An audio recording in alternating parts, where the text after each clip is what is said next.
The tomatoes were just starting to ripen when Patricia Hamilton, president of the Oak Ridge Estates Homeowners Association, stormed across my front yard with a violation notice clutched in her perfectly manicured hands. Behind her, 2 other HOA board members watched with barely concealed satisfaction.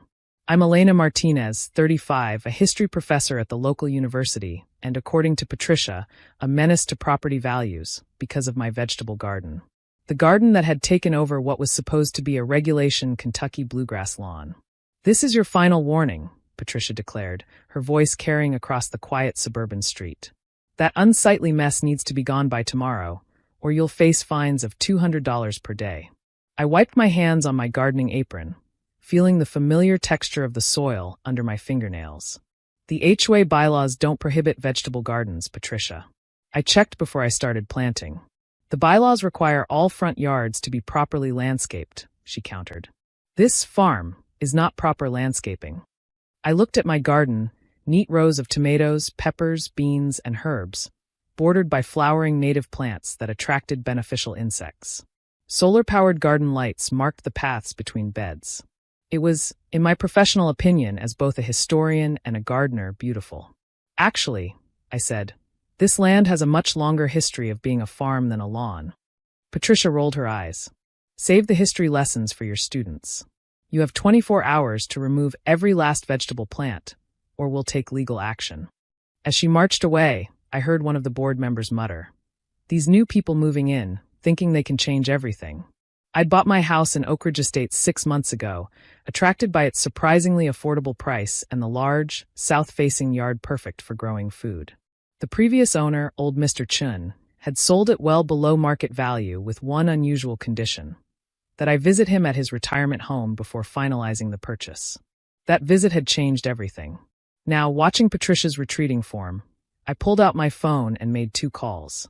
The first was to Maria Chun, Mr. Chen's granddaughter and a lawyer specializing in property rights.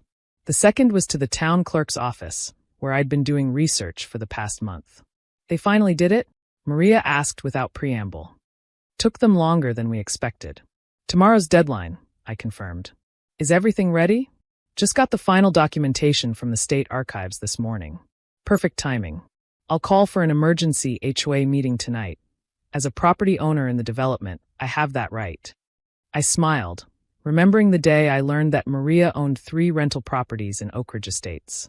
Properties that had once been part of something much bigger. By 7 that evening, the HOA clubhouse was packed. Patricia sat at the head table with her board members, looking annoyed at the hasty meeting. Most of my neighbors were there too, some supportive, others clearly hoping to see the troublemaker with the vegetable garden taken down a peg. "This meeting will be brief," Patricia began. "We're here to address Ms. Martinez's continued violation of HOA landscaping standards." "Actually," Maria interrupted, standing up from the back row, "we're here to discuss the legal status of the land Ms. Martinez's garden occupies, and its relationship to the original Oak Ridge Community Farm Trust of 1923. Patricia blinked. "I'm sorry, what?" I walked to the front of the room, carrying a heavy cardboard tube. "Before we discuss violation notices, I'd like to share something I found in the state archives. Something about the history of this land." "This is irrelevant," Patricia started, but Maria cut in smoothly. "As legal counsel, I advise the board to hear this evidence. It directly affects the HOA's authority to regulate this particular property." I unrolled the first document, a yellowed map from 1923 showing the original Oak Ridge farm. This land wasn't always a suburban development. For 50 years, it was the town's community farm, started during the food shortages after World War I. Every family in town had a plot where they could grow food. Murmurs rippled through the room. Some of the older residents were nodding. The farm was established by the Chun family. Yes, the same Chens who lived here until recently, along with other immigrant families who pooled their resources to buy the land. They created a legal trust with one particular condition. I unrolled the second document, this one bearing multiple official seals and signatures. The land could be developed for housing eventually, but certain plots had to maintain their original purpose, growing food for the community. This condition was written into every subsequent deed, including the ones created when Oak Ridge Estates was developed in 1975. Patricia's face had lost some of its confidence. "That's absurd." No such restriction exists in our records. Actually, Maria stepped forward. It does. It was deliberately obscured during the initial development, but it was never legally voided. My grandfather, who sold Ms. Martinez her house, was the last living trustee of the original farm trust. He chose her specifically because of her commitment to continuing the land's original purpose. I looked around the room, seeing the mix of confusion, interest, and growing understanding on my neighbors' faces. My garden isn't just a hobby. It's fulfilling a 100-year-old promise. A promise that this land would always help feed its community. But there was more to the story, much more. As I prepared to unroll the third document, I thought about what Mr. Chun had told me during that first visit to his retirement home. About why the promise mattered more now than ever. Because this wasn't just about a vegetable garden or property values or HOA rules. This was about remembering who we were and who we could be again. The third document I unrolled wasn't as old as the others. It was a detailed report from the County Environmental Office, dated just 3 months ago. Oak Ridge Estates sits on what geologists call an aquifer recharge zone, I explained. The soil here has unique properties that make it exceptionally good for growing food, and for filtering groundwater that feeds the town's aquifer. Maria handed out copies of a modern survey map. The development was built before environmental impact studies were required. But recent water quality tests show something interesting. The areas where the original farm plots were located, including Ms. Martinez's garden, are helping clean pollutants from the groundwater. Patricia's face had turned an interesting shade of red. This is ridiculous. You can't expect us to believe. Actually, a new voice spoke up. They're right. Harold Thompson, the town's water resource manager, stood up from his seat. Those vegetable gardens are doing more than growing food. They're helping protect our town's water supply. I nodded to Harold. His data had been crucial in understanding why Mr. Chun had been so insistent about preserving certain plots. The original farmers chose this location carefully. They understood soil in a way we're only now rediscovering. But what does this have to do with HOA regulations? Patricia demanded. Maria stepped forward with another document. The original trust wasn't just about growing food. It was about protecting the land's ability to sustain the community. When Oak Ridge Estates was developed, certain plots were specifically preserved because of their environmental importance. My grandfather knew this, she continued. He watched for decades as lawns and chemical fertilizers replaced the natural filtering systems the original farms provided. He saw water quality reports showing increasing contamination. That's why he made sure these specific plots would return to their original purpose. I pulled out my laptop, connected it to the clubhouse's projector. This is data from the past 6 months, showing soil and water quality changes since I started the garden. Graphs and charts appeared on screen, drawing gasps from several board members.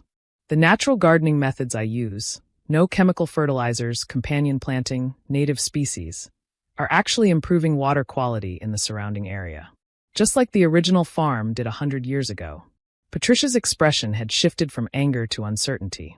But property values have increased, Maria cut in smoothly. I've brought recent appraisals of homes near the garden plots. The unique historical significance, combined with the environmental benefits, has actually made these properties more valuable. An elderly resident stood up slowly. I remember my grandmother talking about the old community farm. She said everyone in town helped during the Depression. Nobody went hungry because of those gardens. Others began sharing stories, memories passed down through families, old photos of vegetable plots where manicured lawns now grew. The history of Oak Ridge Farm wasn't just in documents. It lived in the community's collective memory. There's more, I said quietly, pulling out a final folder. Mr. Chin left something else when he sold me the house. A proposal for reviving the community garden program, using modern sustainable farming techniques.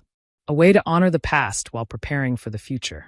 The proposal detailed how the remaining original plots could be transformed into a network of community gardens, providing fresh produce for local food banks, educational opportunities for schools, and natural water filtration for the aquifer.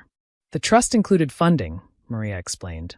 Money set aside a century ago, carefully invested, waiting for the right time.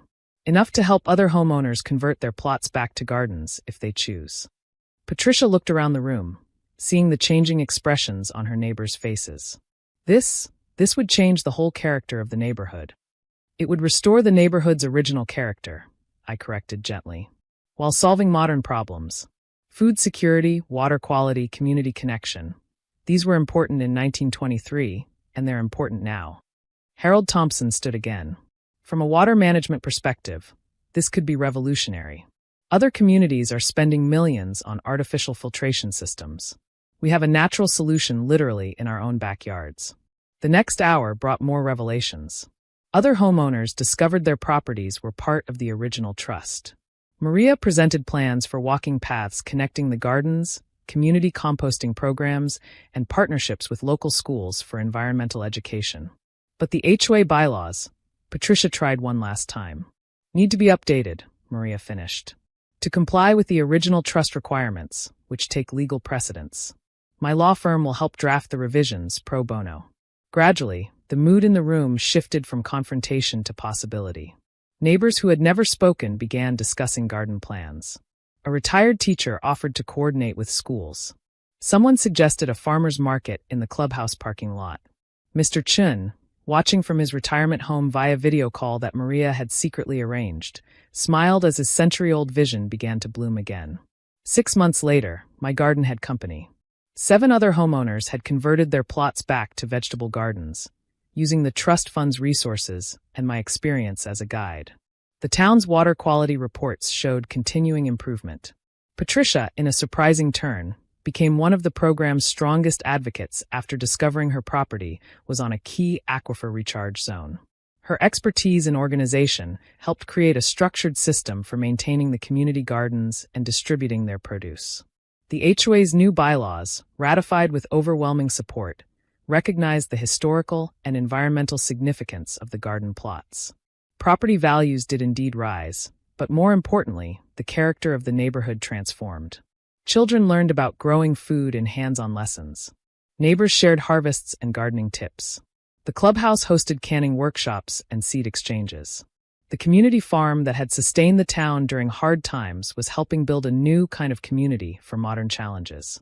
Mr. Chin passed away peacefully that winter, but not before seeing his beloved farm's legacy renewed. At his memorial service, held in the community garden that had sparked the transformation, his granddaughter shared his final words about the project. The land remembers its purpose. Sometimes it just needs help reminding people. 1 year after Patricia's confrontation in my front yard, I stood in my thriving garden, watching butterflies dance among the tomato plants. The solar lights along the paths now connected to similar lights in other gardens, creating a constellation of growing spaces across the neighborhood. The County Environmental Office had begun studying the Oak Ridge model for natural water filtration. Other communities were exploring similar programs, researching their own histories for forgotten wisdom about living in harmony with the land. A plaque now stood at the entrance to Oak Ridge Estates, telling the story of the immigrant families who had created the original community farm. Their vision, of a community that could feed itself while protecting its natural resources, had proved more vital than ever. My history students often used the gardens for research projects, discovering how past solutions could address present challenges. The vegetables growing in my front yard were more than food. They were living lessons about community, sustainability, and the power of remembering our roots. Patricia and I became unlikely friends, bonding over heirloom seed catalogs and water quality reports. Sometimes, she admitted one day, progress means going back to what worked before. The eternal condition in the original deed had done more than preserve some garden plots. It had preserved a way of thinking about community, about responsibility to the land and to each other. 100 years later, that wisdom was helping us face modern challenges with time-tested solutions. As I harvested tomatoes for the weekly community produce distribution, I thought about the immigrants who had first farmed this land. They had understood something we were relearning, that the health of a community is rooted in the health of its soil, its water, and its connections between neighbors. The HOA still regulated house colors and fence heights, but now it also helped coordinate crop rotations and composting schedules. Property values were measured not just in dollars, but in environmental impact and community contribution. Mr. Chen's vision, preserved in yellowed documents and living soil, had transformed a suburban development back into something its original farmers would have recognized. A place where people grew food, protected resources, and took care of each other. Sometimes, standing in my garden at sunset, watching neighbors walk the connecting paths between vegetable plots, I could almost see the original community farm shimmer like a mirage over the modern houses. The land remembered its purpose, and finally, so did we. Thanks for watching. See you again in the next video. Stay stunned.